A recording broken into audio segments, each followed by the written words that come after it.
I don't know about y'all, but listening to metal in the mornings while I do my makeup truly sets me off to a good start. Getting ready in the mornings is tricky, but I find that it really improves my mental health. Hey, what's up, y'all? This is Brenna, and I am chronically resilient. Join me on a journey of authenticity, resilience, and empowerment as I navigate life with chronic illness, autism, and ADHD. Okay, let's get into it. So, I have a carefully curated playlist with crunchy guitar sounds and inspiring lyrics that really helps me get my mind right.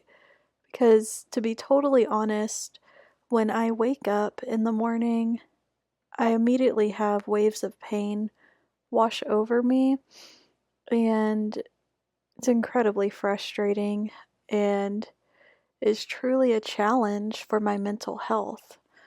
I know that those of you who also struggle with chronic pain can identify with this feeling.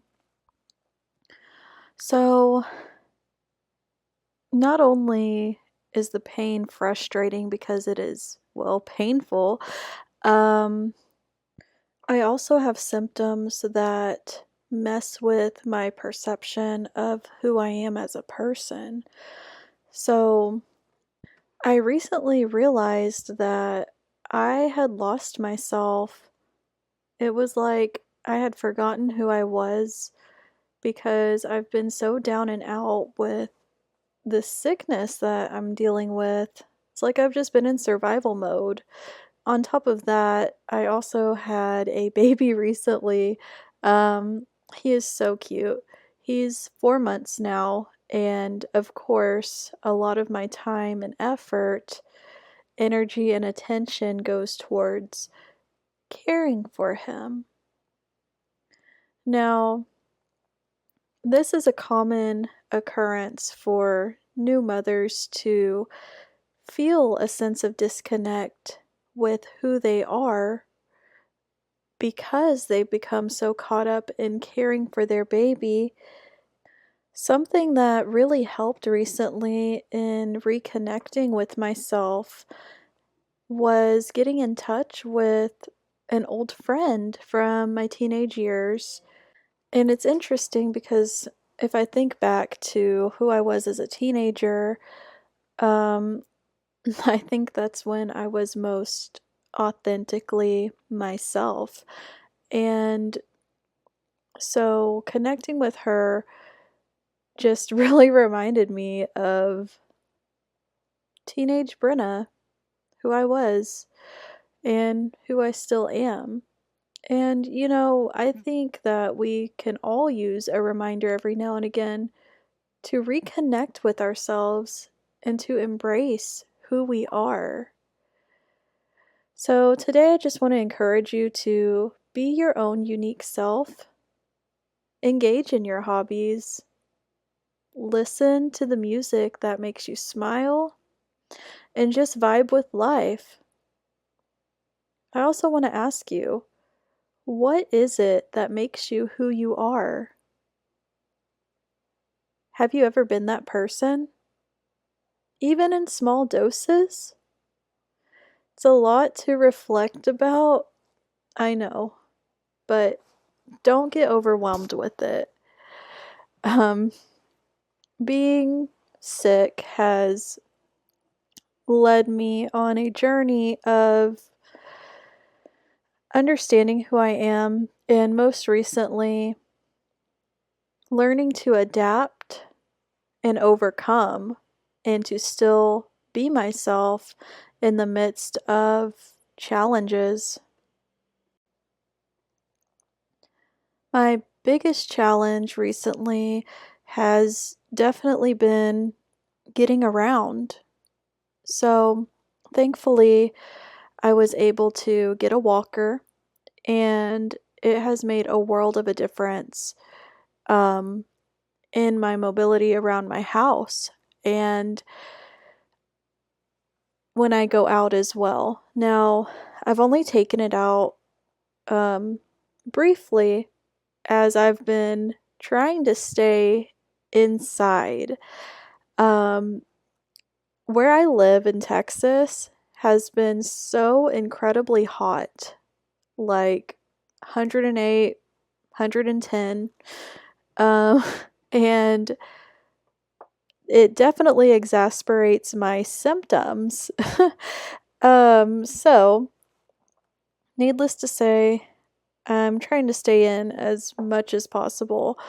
And even with that, my symptoms have still been in some kind of flare up recently. Um, as you can see, another challenge has been keeping things cleaned up and organizing things. So I think this is something that people deal with a lot in general. Now, especially for those of us who are neurodivergent, it can be difficult to establish a system for all of our stuff. And it takes time to develop that.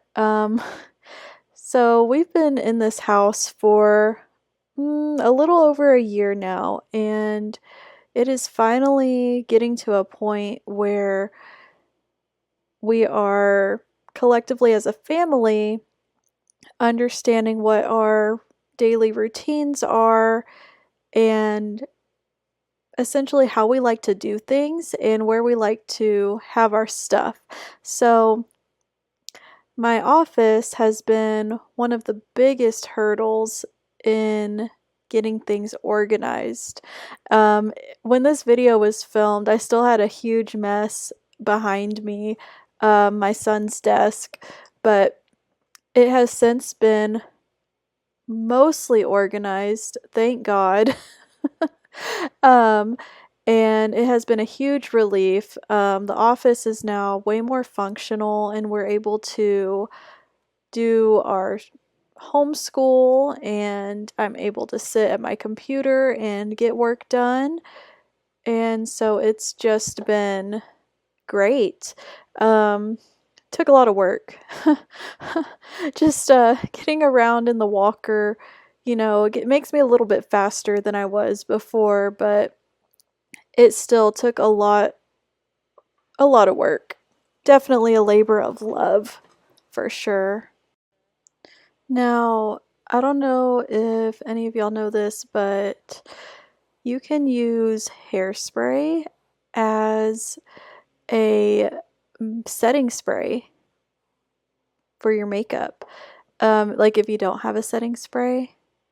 So, that's something that we used to do when I was growing up because there wasn't any setting spray. At least I didn't know about it. Of course, you want to put that on like after you do your makeup though. So, as you saw, I just kind of scrambled and had to grab my mascara, get that done. Before spraying everything into place. Spraying everything in place keeps it from wiping off or melting off during the day because, I mean, your girl wants to look good for her husband when he comes home at night. It just really boosts up my confidence. Um, but yeah, learning how to be me while sick, it's it is it is a difficult and creative challenge for sure, but here's the finished look, rolling up in my Hot Wheels, as my husband likes to call them, and wearing one of my favorite soft outfits. It helps to reduce my sensory issues during the day. But yeah, this is a day in the life, morning in the life.